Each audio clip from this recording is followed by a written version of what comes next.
Now अब हम लोग पढ़ने जा रहे हैं सर एग्रीमेंट का मतलब क्या होता है। अभी हम लोग पढ़े थे ना कॉन्ट्रैक्ट का मतलब होता है 5 word, an agreement enforced by law.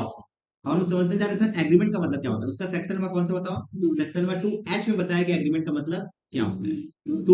2E में बताया गया क्या एग्रीमेंट का मतलब क्या होता है। अब 2E में क्या बताया गया, सिंपल वर्ड में बताया तो इसको सिंपल वर्ड में ऐसे बता सकते हैं। एग्रीमेंट का मतलब सिंपल ऑफर और एक्सेप्टेंस। हम तुमको कुछ ऑफर दिए, तुम उसको एक्सेप्ट की, तो हम लोग क्या मानेंगे कि प्रॉमिस बन चुका है। ऐसी प्रॉमिस को हम लोग क्या बोल सकते हैं, एग्रीमेंट बोल सकते हैं। कहने का मतलब ये है कि कोई मेरा स्टूडेंट मेरे को बोला कि सर मूवी चलिएगा, हम चलेंगे।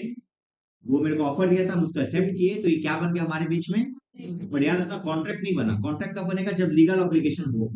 ठीक है, हम बोल सकते हैं कि एग्रीमेंट से ही निकल के आया है क्या कॉन्ट्रैक्ट। हाँ, एग्रीमेंट से क्या निकल के आया है। एंड एग्रीमेंट का मतलब क्या होता है, अब हम लोग एग्जैक्टली जो सेक्शन में 2E में दिया गया वो पढ़ते हैं। क्या लिखा है देखो, अ प्रॉमिस और अ सेट ऑफ प्रॉमिस।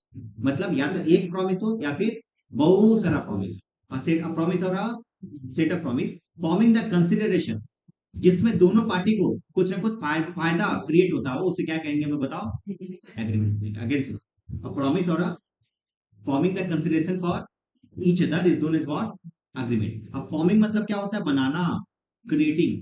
तुम यहाँ पे क्रिएटिंग वर्ड भी लिख सकते हो। ठीक है, क्रिएटिंग द कंसिडरेशन। कंसिडरेशन का मतलब क्या होता है, फायदा। ऐसा कोई भी प्रॉमिस, ऐसा कोई भी एक प्रॉमिस या फिर बहुत सारा प्रॉमिस जो कि दोनों पार्टी को क्या मिलता है, उससे फायदा मिलता है, उससे क्या बोलते हैं बताओ, अग्रीमेंट कहेंगे। अ प्रॉमिस और a set of promise forming the consideration for each other is known as what, agreement. ये एग्रीमेंट का डेफिनेशन क्लियर।